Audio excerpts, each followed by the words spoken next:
TG Geeks, episode 210, February 25th, 2019. At the end of the day, it's simply three.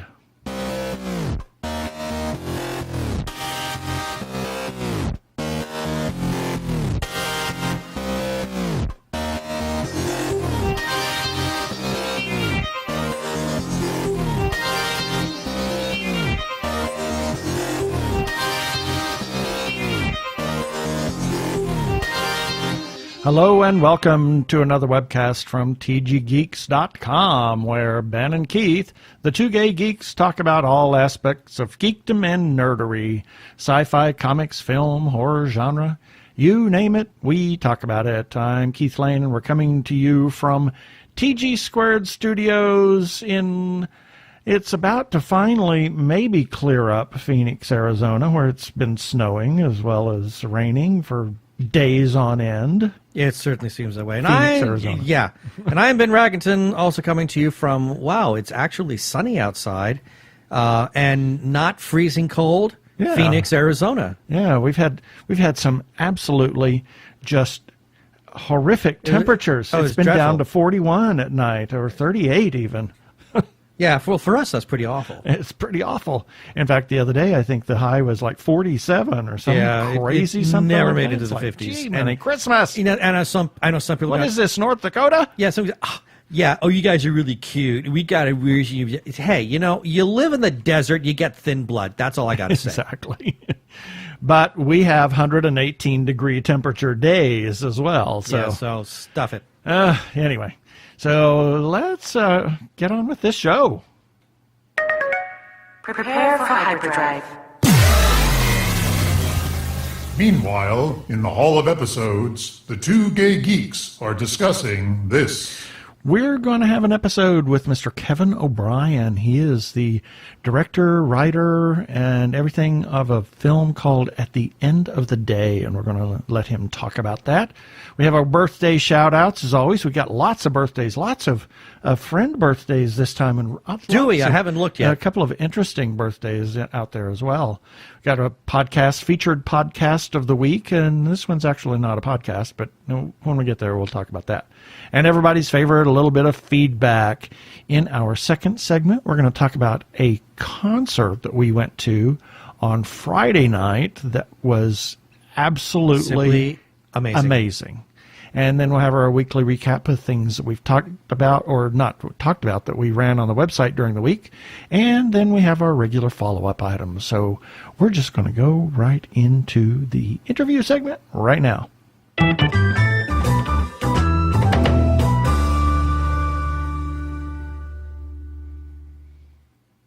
And this time on our show, we have writer and director Kevin O'Brien and his new film, At the End of the Day. So welcome to the show, Kevin. Oh, thank you. It's a pleasure to be here. Thanks, guys. Right. So tell us about who Kevin O'Brien is first, and then we're going to talk about At the End of the Day, because it's a very important film. So tell us who Kevin O'Brien is, how you got into filmmaking, and how this project came up, and then it'll kind of transition into that, if you will. Sure. I've been doing filmmaking now for about 10 years. I actually started while I was on staff at a church. Our church used a good bit of creative content, original either performance pieces or some original short films, and that's while I was on staff as a creative director there. Started doing short films and realized that I loved it. Previous to that, I had grown up in a pretty conservative Christian home when I was younger, and I loved movies, but movies were in like this magical thing that was made in this far off land that showed up in our movie theaters or our blockbusters, and I didn't even realize that was a career option. But as I started making short films, I absolutely loved it. I loved I fell in love with the writing process and just shooting it, working with actors, and really ultimately the response, showing it to an audience and moving the audience, being able to move them either to laughter or to tears or to feel something, really just to feel something, whatever that is. And that's what I love about filmmaking. So, I started a company called Journey Box Media that we create short form content and we sell it online as part of a library. And we've been doing that for about 7 or 8 years. And then the whole time having a far off dream to one day do a feature film. And that's kind of where at the end of the day came up, looking for some sort of story that would have enough weight and be an important enough story to carry an hour and 45-minute movie, and that's how we came up to this story and this idea. Cool. So, what was the impetus for this film? And tell us about that, and tell us what the film is about itself.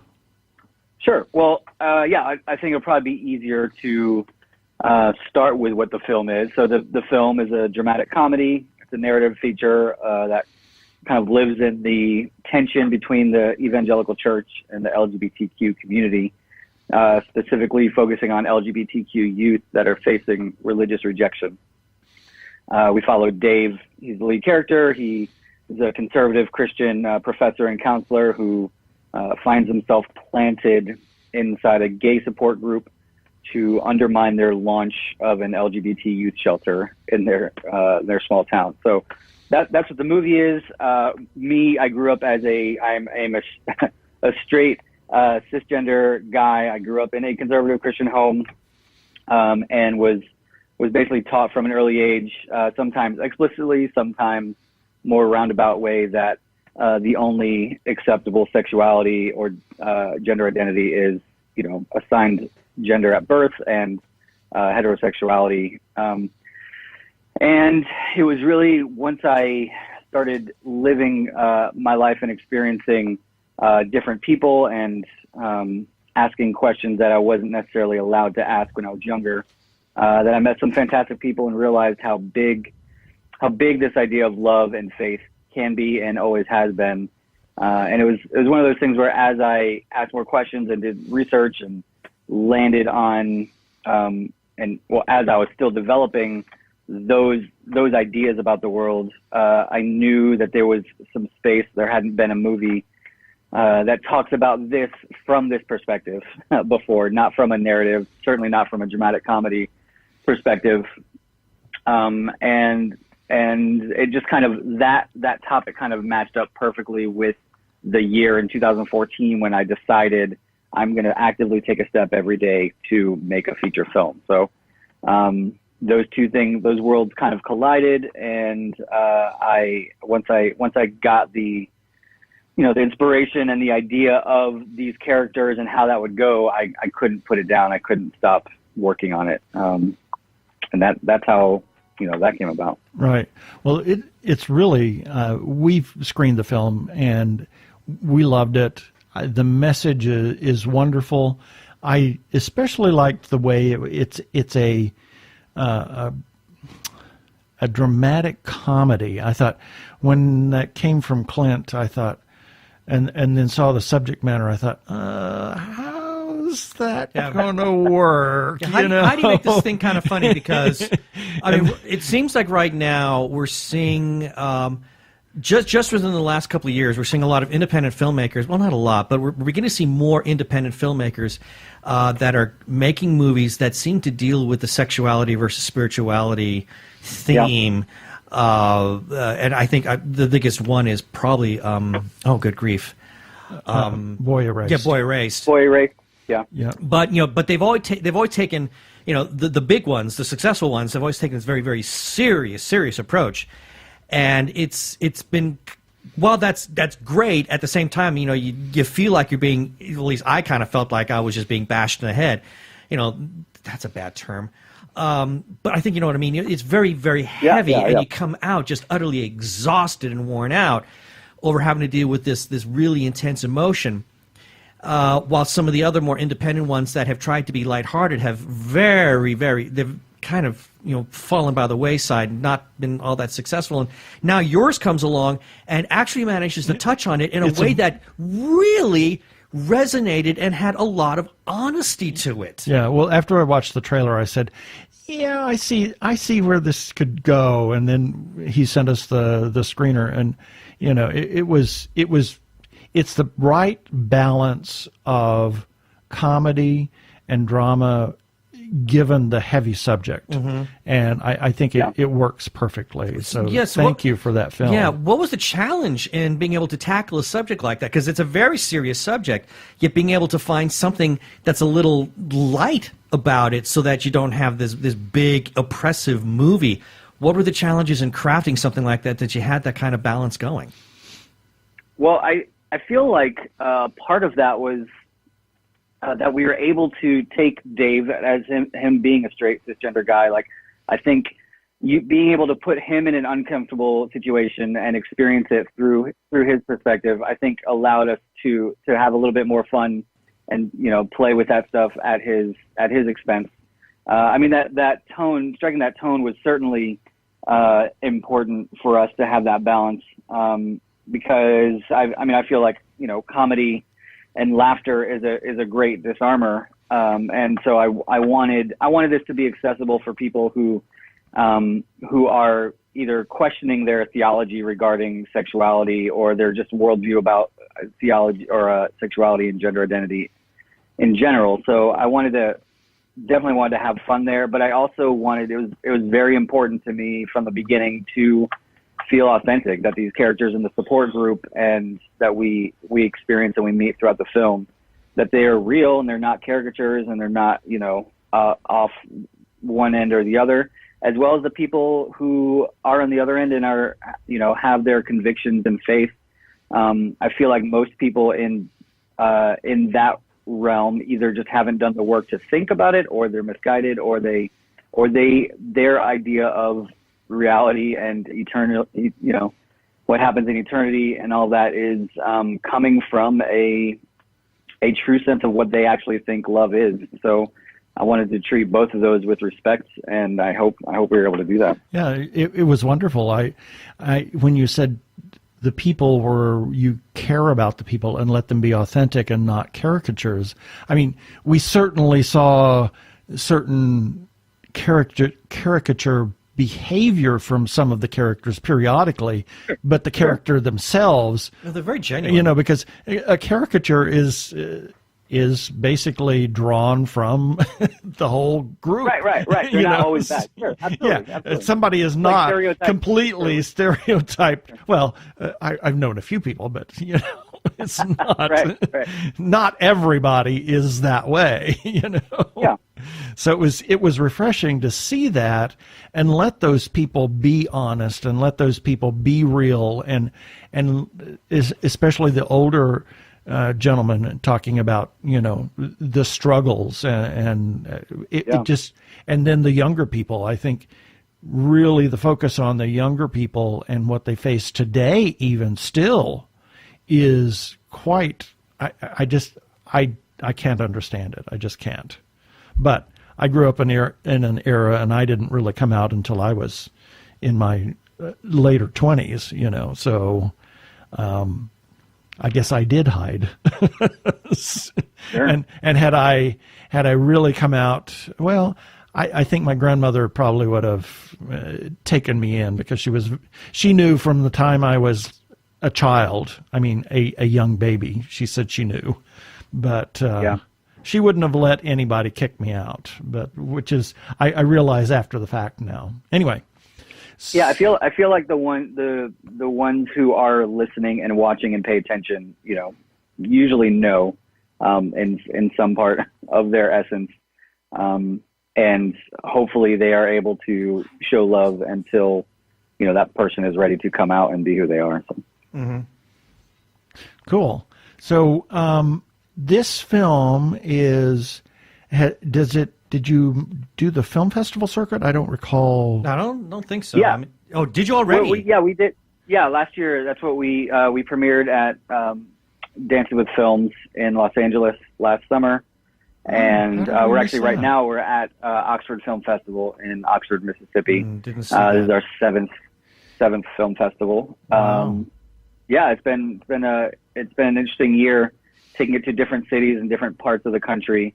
And seeing how how this connects with different parts of the country in different ways. How has it been received overall? Overall, it's very positive. I mean, we've won a couple of Audience Choice Awards, which to me is like the important ones at a festival. I mean, the jury awards would be nice as well, but I knew from the beginning that this movie was something that I knew that there was an audience for. I knew that people wanted. At least I knew for me, this is the way I like to experience films, and would I felt like there was a bunch of other people who would like to experience these conversations in this way with this tone. So, I mean those receptions are great. It's interesting in Los Angeles or in Jersey City, right outside New York, when we had that festival a couple months back. Some of those cities, the reception, it's almost like they forget that the rest of the world exists, or that the rest of America, the rest of the country, there are other parts that this is a reality for many people. So I think for some of those cities, they didn't quite get the reality of it as much as when we're showing it in Atlanta, or when we're showing it in Orlando or Tampa, or here in Mississippi. That feels more real to those parts of the country. Right. I don't know. When did it show at Dances at Films? Because we were there.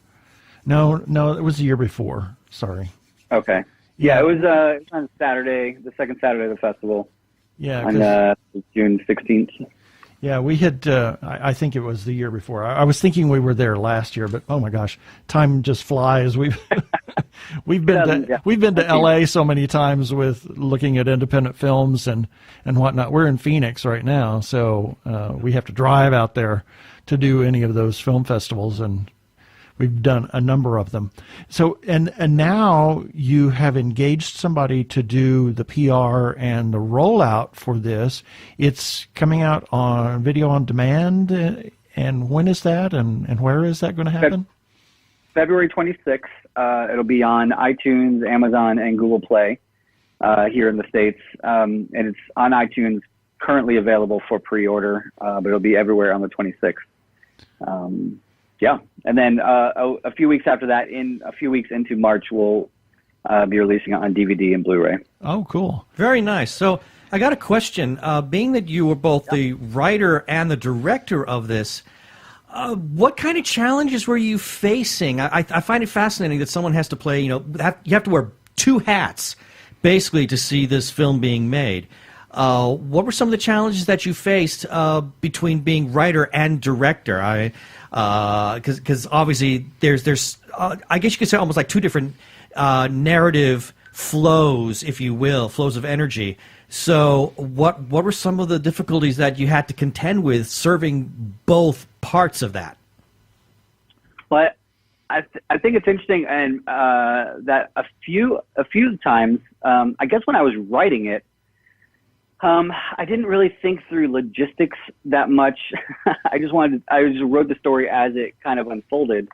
So it wasn't until a little bit later where I realized how many speaking characters we had, how many roles that would be, and how, these support group scenes are going to be, 10 people or 8 people in a room, all of them having to have some significant moments. So that was an interesting shift from writing the script, and I had for a couple of years while we were raising money and casting it, and then to actually, sitting down and thinking about how we were going to shoot it. I mean, I think there being on the set, it was one of our most favorite things to cut all the lines I had written in specific scenes. We were getting rid of lines every night. Steven, who was the lead, he played Dave. Every night after we would wrap for the day, we'd go over the scenes for the next day, and we were constantly rewriting or cutting lines, trying to simplify it as much as possible.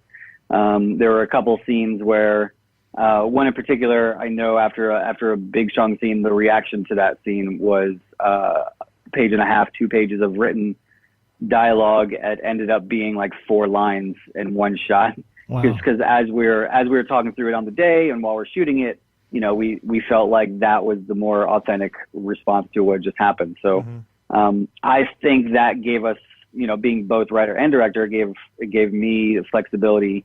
I didn't have to check with anyone. I didn't have to, I was able to make changes on the fly or rewrite, some stuff if something had to be shifted right away. So, it's definitely two different thought processes, I think. One is kind of telling about the story, and then as director, you're thinking about the story, but you're also thinking about performances.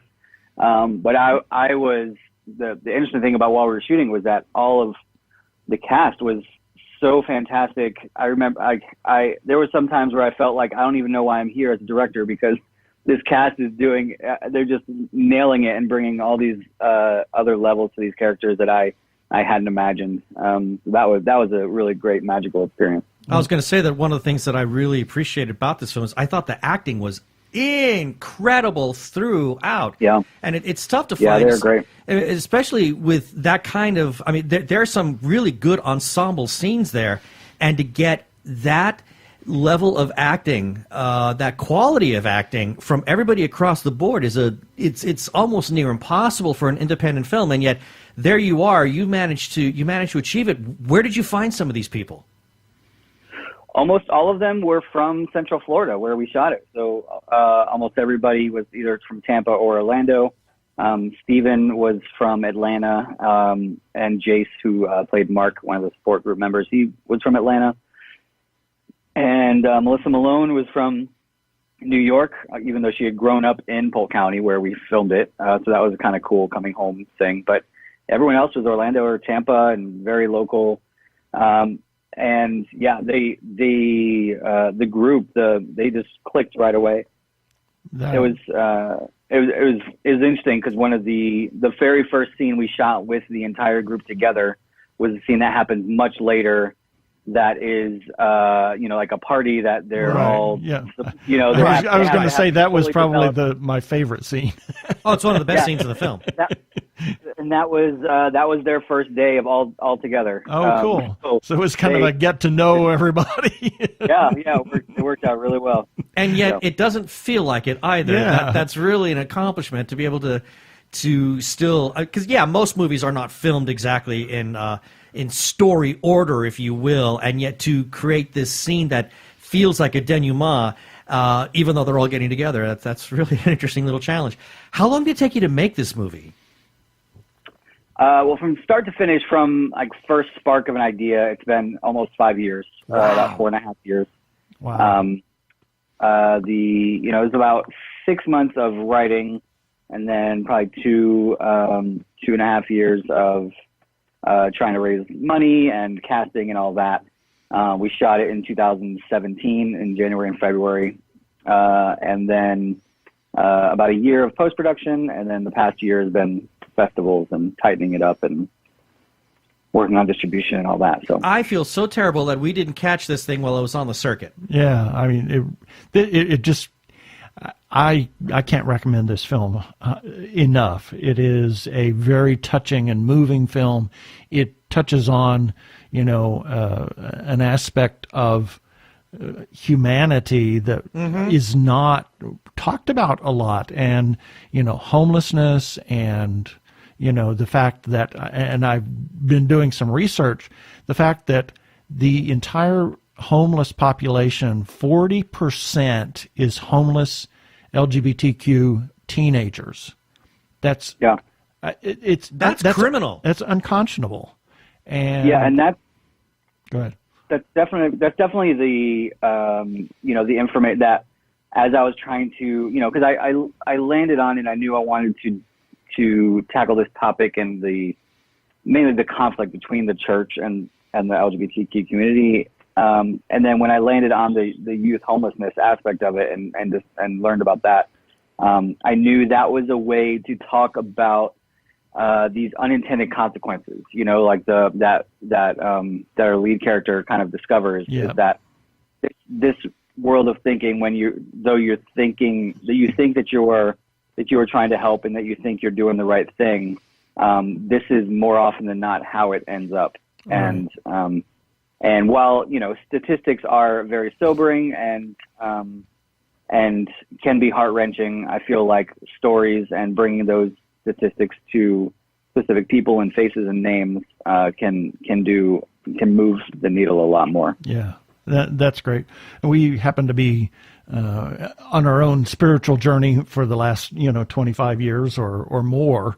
Oh, it's a never-ending journey. Yeah, and right. Hopefully, yeah. I mean, I went from not thinking the walls were going to cave in if I walked into a church to being very involved in a church in Albuquerque and here in Phoenix, and then we've since come to the United Church of Christ, who we've known who's a guy who's actually the head of the UCC now. So it's really it's nice to be in an affirming place where Christianity and the LGBTQ and straight community and everybody is welcome, actually. Well, and and to go back to the film, there's a wonderful moment, and I'm not going to give anything away, but there's actually there are a couple of themes. Let me just say that there are two themes in this film that they are so unbelievably powerful. And the first one obviously is the idea of love. Right. And that one keeps getting revisited over and over and over again. And I think that one is powerful. But there's one that just literally, I mean, just thinking about it, it just makes my hair stand up. And that is the issue of forgiveness. Yep. There is a very powerful scene where someone says, "I forgive you." And it tore my heart out. Yep. It really did. So yeah, I mean that is one of the things that continues to surprise me and blow me away about the LGBTQ community. How much grace and forgiveness there is for toward the church, toward God, toward the way that they view faith. That, I mean, certainly not everyone. That's not everyone's path, and that's it's not like they are expected to do that, and that's what I feel like makes it so much more powerful. Is that so often there's so much grace extended to the rest of us who have been misguided and making misinformed decisions and ignorant decisions that affect so many people for a long time. Mm-hmm. Absolutely. I mean, there's so much more I could say on that, but instead, I will ask you, if people want to learn more about you, they want to learn more about this film, we've already said a number of things about it, but if they want to learn more about you, what you're working on, is there any social media platform that you talk about your work that people can follow you on, like the Facebooks or the Instagrams, places like that? Yeah, I'm probably most active on Facebook and Instagram, but even mostly on Facebook. So on all social media, you can find our movie at End of the Day Film. So, Facebook, Instagram, Twitter, all of that, End of the Day Film. And our website is endofthedayfilm.com. Excellent. Super. That's the best way. Yeah. This has been a really great chat with you. Thank you so much, Kevin, for being on our show. Thank you so much. It's been a pleasure. I really appreciate it. Hey, everybody. I'm Jason Carney of the Phoenix Film Festival. You're listening to all the cool geek stuff in the world on the Two Gay Geeks podcast.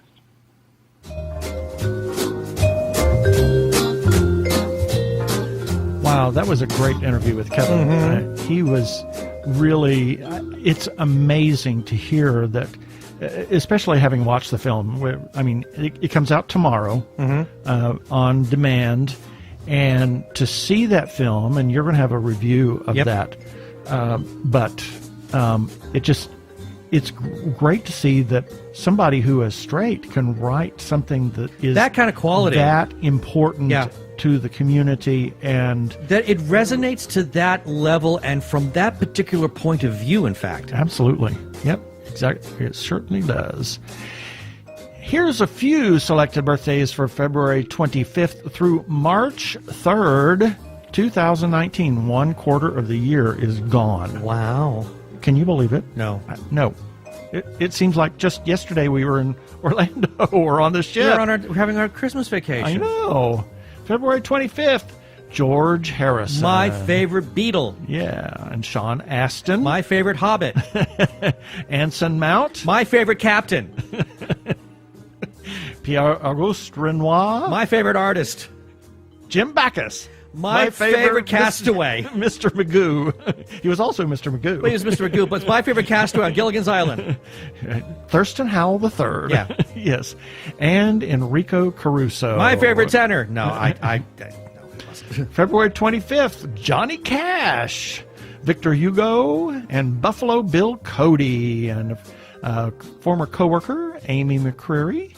February 27th, Elizabeth Taylor. You know, she was really a stunning woman. She was gorgeous. I mean, that's why she was so famous, is because, I mean, not because she was an amazing actress, but she was just beautiful. Yep. And, you know, even in her later years, her much maligned marriages, how many, 13 marriages or something? I don't know how something many like she had, that. quite a few. But she really was how do I say this? She was an activist in her own right, in her day, for sticking up for Rock Hudson, and, you know, and the AIDS crisis, and all of those things. I mean, it was a low key level of activism. It was just, you know, this is just who I am, and this is the people who I support. End of discussion. Absolutely. Also on February 25th, Johnny Ivy and Marella Franey, who was married to Nikolai Girov. She was also, Luciano Pavarotti was from the same village that she was from in Italy. And it's most famous for, besides the two of them, for the balsamic vinegar from Modena, Italy. Oh, well, how about that? Yeah, so interesting. Also on February 27th, Mr. Logan Marshall, who is with Arizona Opera, and Danny Noonan, a friend of ours down in Australia, a friend from way back in the States. Yeah.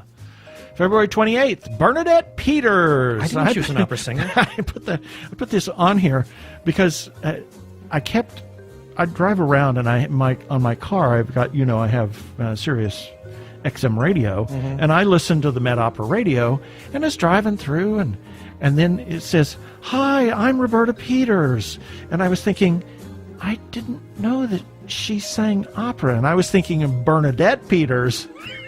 It was like, and I heard that so many times, and then it finally clicked on me. Oh, this is two different people. Different person. But they're sisters, you know. It's a fact. It's a fact. Yeah. Also on February 28th, Frank Gehry, who designed the Walt Disney Concert Hall. He also designed several wonderful buildings. It is my dream to go inside that Disney Symphony Hall. And also Vincente Minnelli, and a friend of mine from previous work experience was Anthony Gehry. February 29th, I put the 29th on here because there are a couple of people that their actual birthdays were the 29th, and sometimes they get shoved into the 28th, sometimes they get shoved into the 1st. But Dinah Shore and Gioacchino Rossini were born on February 29th. They're leap year babies. Yeah. March 1st, Ron Howard. O.P. Yeah, and one of the finest directors around he's an today. amazing director. I'm so glad he finally got that Academy Award. He deserved it. And Jensen Ackles from Supernatural. Javier Bardem, who actually has picked up a part in Denis Villeneuve's Dune 2020 film. Yeah. Do you know who he's playing? I can't remember. I think I don't recall. I just saw a big thing on that. Yeah, I looked at all of them, and it's like no, I can't remember. Oh well. Frederick Chopin, Roger Daltrey, and Glenn Miller. And also Facebook friend Steve Robinson, and one of our own, Erin Knowles. E.M. Knowles, her birthday is March 1st. March 2nd, Daniel Craig, Dr. Seuss, Theodore Geisel, Karen Carpenter, Desi Arnaz, who, without Lucy's help and Desilu Productions, we wouldn't have Star Trek. That's true, because, check out the history of Paramount and Lucille Ball's involvement. They were actually on the same lot. Well, it's all the same lot now of Paramount Studios, but in that what is it, southwest corner of Paramount Studios I believe lot it was is. RKO Radio, and also Desilu Productions was in there as well. Also on March 2nd, Beatrice Smetana, who is most famous for The Moldau and also his opera, The Bartered Bride. Also, Mr. Matt Hayes and Mark Ross, two filmmakers, on the same day. Imagine that. Imagine that. March 3rd, Chief Joseph, who was the American Indian. He was a chief of the Nez Perce tribe. Of the Nez Perce tribe, and a hero of my mother's. Yes. James Doohan, Scotty. and Brian Cox, famed physicist, and Alexander Graham Bell, and Facebook friend Carol Shipman, and our cat sitter, who her Facebook name is Raven Darling, but Raven, our cat sitter. And that's it for the birthdays this time.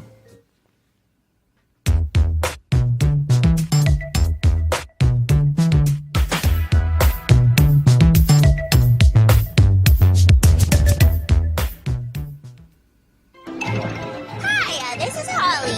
You're tuned in to Krypton Radio. It's sci-fi for your Wi-Fi.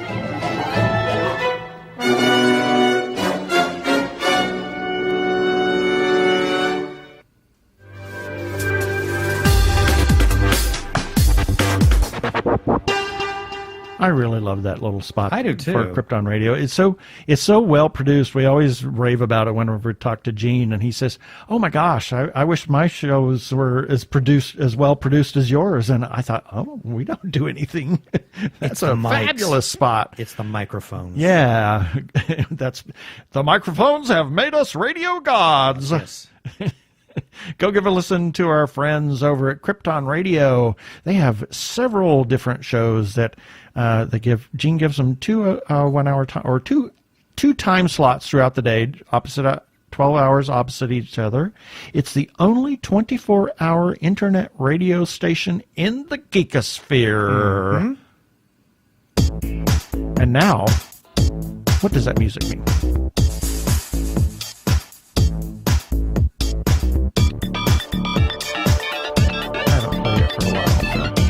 Because we had to rush through the show.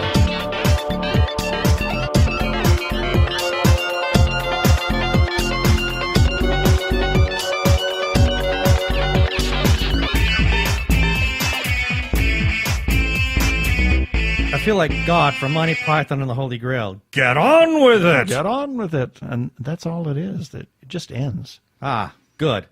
Anyway, starting Want off... me to play it again? No. Oh, come on. Thank you. Starting off with a little article, press release that we ran about how Arizona Opera announces the 2019-2020 season. Got a response from good friend Corey Nelson, and she says, Ariadne of Naxos, comedy becomes divine. Looks interesting. It's a fabulous opera. I Just love that. Ariadne. It's so much fun. And then we had a little press release about how Fanbase Press reimagines 80s nostalgia in the sequels. And we got a comment from Barbara Dillon of Fanbase Press. She says, thank you, TG Geeks, TG Squared Studios, for sharing the news of Fanbase Press's upcoming comic book series, The Sequels, starting this month on Comixology. Thank you for your continued support of Fanbase Press and The Sequels. Yay, of Our course. pleasure. And then got a comment from, and this is, wow, this was quite a little epic one, from an old friend of mine, Jim Fleckenstein, and he put this on Instagram, and this is my breakdown of the first 3 episodes of The Orville from Season 2. And he writes, great review. I was curious about your thoughts on episode 2. I wasn't sure if they were showing it as humor in the way they presented the holodeck fantasies or serious with the theme of a couple breaking up. You saw it as dark, which wasn't a descriptor that entered my mind. Your angle and episode was a helpful point of view. I just simply said that I hated it. Well, you did say it was dark. It was very dark. I excitedly spotted the 2 Star Trek alum. My poor wife gets inundated by me with worthless trivia when we watch shows. Honey, look, those guys were on the Star Trek shows. She yawns. That guy was a doctor in Star Trek Enterprise. Double yawn. Well, that's our normal conversation. That's us. Every single thing time we watch- watch. Hey, didn't we see him somewhere? We had to pause it and say, where have we seen that person before? Oh yeah, well many times. And then you have to go look up in IMDb. Hold on, let me grab the iPad. I got to look up in IMDb. Or if we're watching a comic book movie, I got to pause. Oh, and this person is. Yeah, because I don't follow comic books, so he has to explain it to me. Right. And then anyway, going on, it says, that guy was on Star Trek Voyager. Remember the ship with the female captain that's a guard on Orange is the new black? Triple yawn. This Orville show looks a lot like The Next Generation, probably because Brandon Braga is a producer from his wife. That's very interesting. Remember when the kids were little and we played the quiet game? Let's play that for the rest of the Orville. Anyway, I liked reading your take on the Orville. Star Trek Discovery quickly bored me.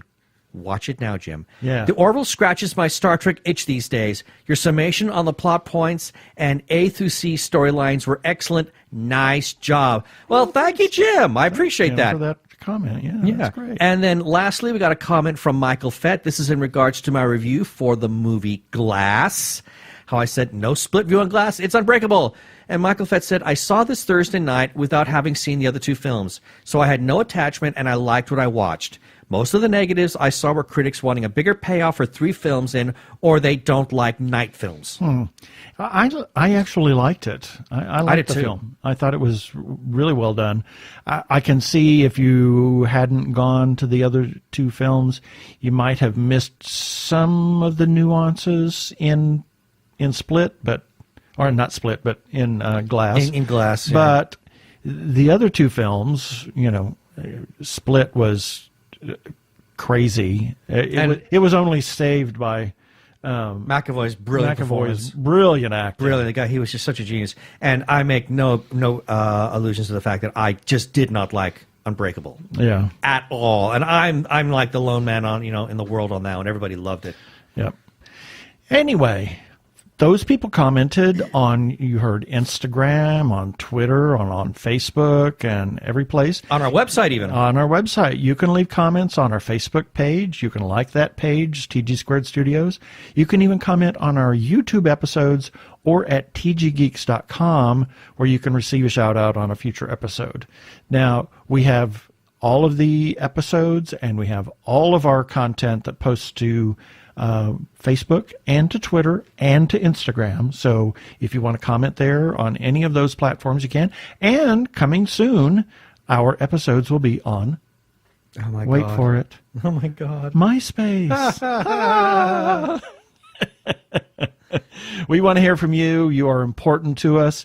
You can comment on any place that you find us, on our episodes, on our articles, and you can even call us at our listener feedback line. It's 469-TG-GEEKS, and that's 469-844-3357.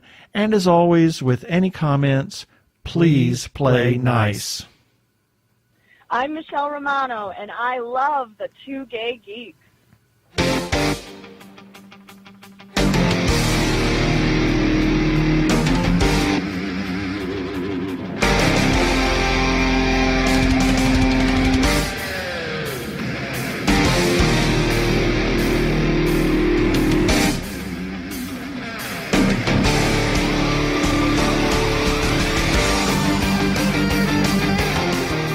It's too bad, as I've said this before, it's too bad that takes so long to get ramped up. Well, it's, hey, Jim Steinman was like that. That's just the way he wrote. And it just occurred to me, I think Susie Pepper would have done a brilliant job singing I Need a Hero. Oh, She's my got gosh, the voice for yeah.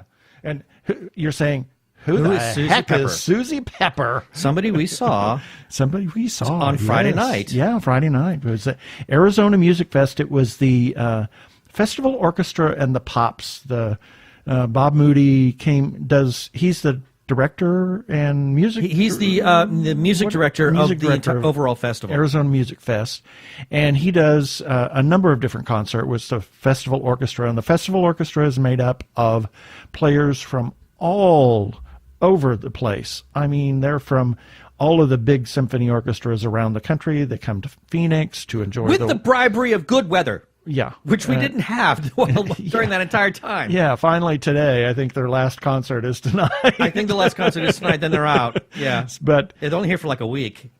he does a Pops concert, which used to be Bob and Friends. Bob and Friends. And he would bring people in that he knows. And Susie Pepper was one of those people that we got to hear on Friday night. And they started off with doing the overture to Die Fledermaus. Johann Strauss Jr.'s Die Fledermaus. Which And was then- amazing. Oh my gosh, it was a great thing. And the concert ended with the 1812 overture. And we talked about that at breakfast this morning.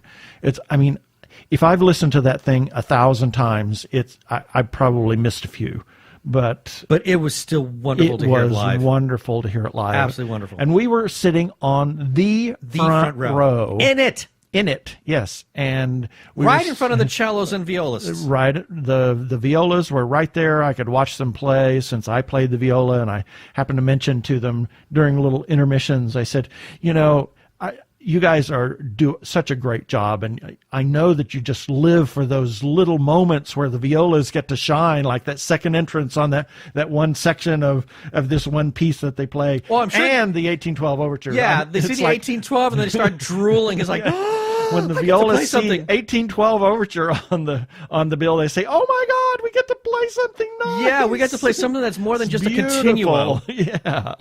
So anyway, they ended with that, and in between, they had a couple of songs from Susie Pepper. She did. Well, first she did "Don't Stop Believin'" by Journey, Yep. and then she came back and, God help us, she did "Let It Go" from the Let Frozen. It End. You Yeah, mean? but I will say this: her voice was amazing. She did a Absolutely. fantastic job, and I got to give her props. She really rocked the joint Friday night. Absolutely. It was fantastic. It was great. But the highlight of this show. Simply Three. Simply Three. This is a trio made up of a violinist, Glenn McDaniel, and then there's a cellist, Zach.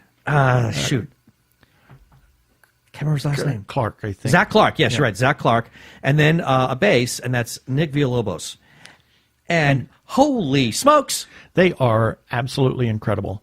This was really interesting because they are a local group. I'm not sure if Glenn is from the Valley. No, Glenn is not. He's from Texas, I believe. But the other two, the bassist and the cellist, are from Chandler area, or they're the Phoenix local. Valley. They are local to Arizona. And they played in the youth orchestra when Bob Moody was here with the Phoenix Symphony. So they had some training with him, and they've formed this group that I won't. They are not the typical. They're not traditional. Not traditional by any means. No. They have classical training, and they can play in classical style and classical music, but that's not where that's not where it stops. Their talents lie, shall we say. No, they do all sorts of amazing stuff. In fact, their first number, Maverick, was that's one of their pieces, right? It's one of theirs. Yeah. They wrote that, and it's almost a headbanger. Yeah, you see the cellist literally headbanging as he's playing. It's incredible to watch, and the bass player is, right in there, and he does some things with that bass. He does some percussion on that bass. That's just on fantastic. The bass. And then Glenn he's the Vulcan violinist. He does not emote. He cracks a smile here and there, but he's not when he's playing. No, but he's the serious one, and he kind of gets into swaying with the music, but the other two are the headbangers. Yeah. Well, you can't really headbang with a violin attached to you. So. It's a bit tough. That violin is going to go flying out from underneath your chin. Now, maybe if he was playing a Zeta where he can have it all over the place, instead of a traditional I know instrument. that when they do their own shows, that they do have electric instruments, and because these are the typical violin, cello, bass that were mic'd, right? But I've seen photos where they have actual electric instruments, and I wouldn't be the least bit surprised if there's some really serious headbanging going on with the three of them. But all of that aside, I mean, I'm not. Don't get me wrong. I'm not disparaging. No, we loved it. He is a very accomplished musician. They all are. All three of them are just brilliant, and he plays beautifully. Some amazing songs, and beautifully. In fact, one highlight was they did two Beatles songs. Yeah. While my guitar gently weeps, and come together. And it was like stunning. It was great. It really was. They kind Just of beautiful wove music. them together. They also did another piece of theirs that is their they did own. Rain. They did Rain, Which is the beautiful. big one. It's got like 3 million views on YouTube. Yeah, it's huge. You can see it in the article for this section, and also in Ben's review of the Music Fest concert. It obviously, we've embedded that. They get the hit. We just have it there for you to find it easily. But go to their YouTube channel and subscribe to their YouTube channel. It's just incredible. And we should quickly mention that Bob Moody sang. Yes, that was going to be my next thing. Is one of the other highlights was doing Hallelujah. Leonard Cohen's. Whew. Wow. You get the emotion just thinking about it. It was so stirring. Yeah, it was really great. I don't think those are dry in the house. They also have that version of Hallelujah on their YouTube channel. They actually recorded that in North Carolina with Bob in this big cavernous church. So you get the full benefit of the reverb and the echo and all of that. It is just a stunning It's YouTube beautiful. performance. If you like Leonard Cohen's Hallelujah, you will love this song. This. It's one of the best I've ever heard. Yeah, so- It was just beautiful. And if Simply 3 is ever in your area, and Go see them. see them. You will not be sorry. Yes, absolutely. And that you just can't go wrong with the three of them. They are just incredible musicians. I'm Daniel Radcliffe, and I believe that reaching out for help is the bravest thing a person can do. If you are struggling and need support, call the Trevor Lifeline at 1-866-488-7386. It's free and confidential, and trained counselors are there to listen 24/7 without judgment. To learn more about the Trevor Project's life-saving work for lesbian, gay, bisexual, transgender, or questioning young people, go to thetrevorproject.org. And there's even a special trans lifeline that is, if you are transgender or questioning about transgender or any of that, you may call the hotline in the U.S. as 877-565-8860, and in Canada, 877-330-6366, or go to translifeline.org.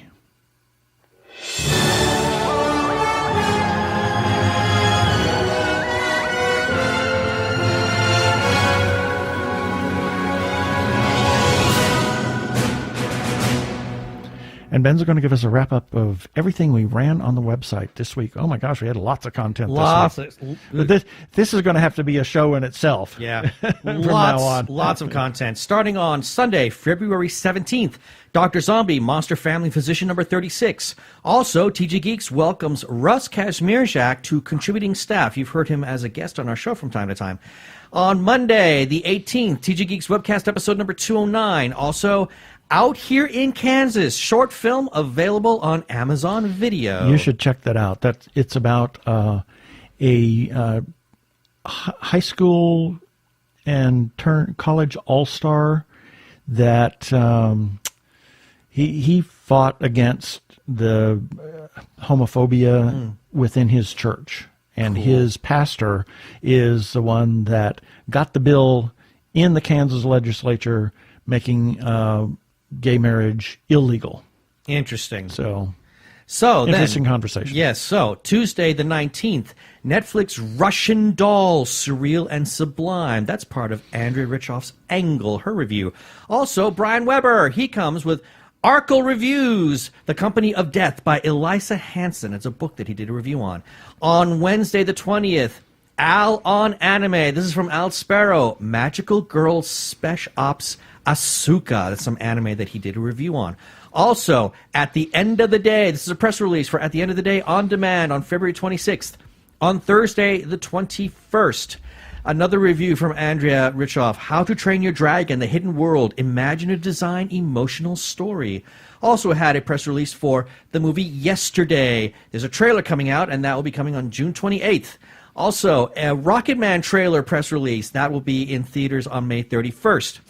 And then Friday the 22nd, New Sushi issue number 51. 51. Wow, 51. Next week's 52. One year. I know. Morsels of news from Japan and beyond from Hamish Downey. Also, Ro returns with another one of her reviews, Fighting with My Family. And then on Saturday the 23rd, Dining and Refreshments on the Disney Magic. That's part of Keith's Corner. Check it out. Also had a press release for the movie Ernie and Joe, set to premiere at South by Southwest Film Festival. Very important film. If you Very have an important opportunity to go to South by Southwest or catch this film, it's about two police officers in San Antonio that are helping to steer people away from jail. Yeah, approaching mentally ill people and steering them away from into jail. treatment centers. Yep. And then lastly, my breakdown of Arizona Music Fest with Simply 3 is simply fun. And that is what we ran this last week. You can find all of those articles on tggeeks.com as well as the entries on our Facebook page. Please visit and comment. And as always, we got a few follow-up items. You know we are huge supporters of independent creators, whether it's filmmakers, comic book artists, writers, or others. Just like Kevin was an independent filmmaker with his At the End of the Day film. Please, please go to Video on Demand, watch At the End of the Day, buy the stuff of independent creators, talk about them to other people, let them know that you're there, have cash for them, and please consider supporting all the independent creators you can find. Special shout out to, oh my goodness, yes, the Arkle Times Post-Dispatch News for republishing our content, and that's from the Human Arkle, Brian Weber. You can find it by searching Twitter at Arkle, A-R-K-L-E. He also has his shameless cash grab. You can find that on YouTube. Just look up Arkle Studios, all one word, all together. And we need to give some shout-outs to a couple of Facebook groups for allowing us to post our episodes and relevant articles on their page. First, Two Gay Geeks After Hours. Big thanks to the moderators for literally saying, share away. We thank them for that. Their URL is facebook.com/group/Gay Geeks After Hours.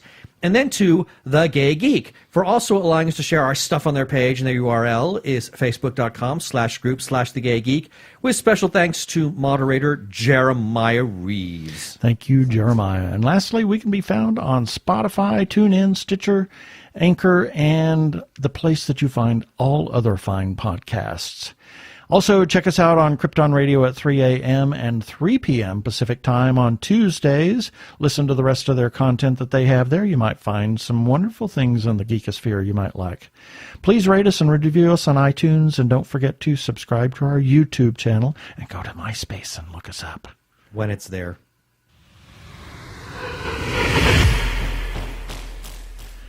Up next time, we got a few things, a few interviews in the can that we can run. I'll have to figure out which one is the most time sensitive, but I think I have an idea of what we're going to run next week. You check it out. It will be interesting no matter what it is.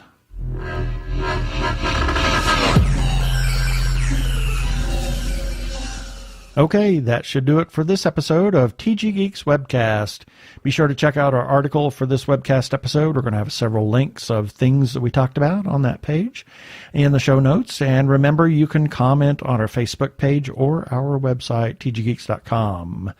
Or you can leave us a voicemail at 469-TG-GEEKS. That is 469-844-3357 from TG Squared Studios. I'm Keith Lane. Thanks for listening. Please be kind to yourself and those around you. I bid you peace. Cheers.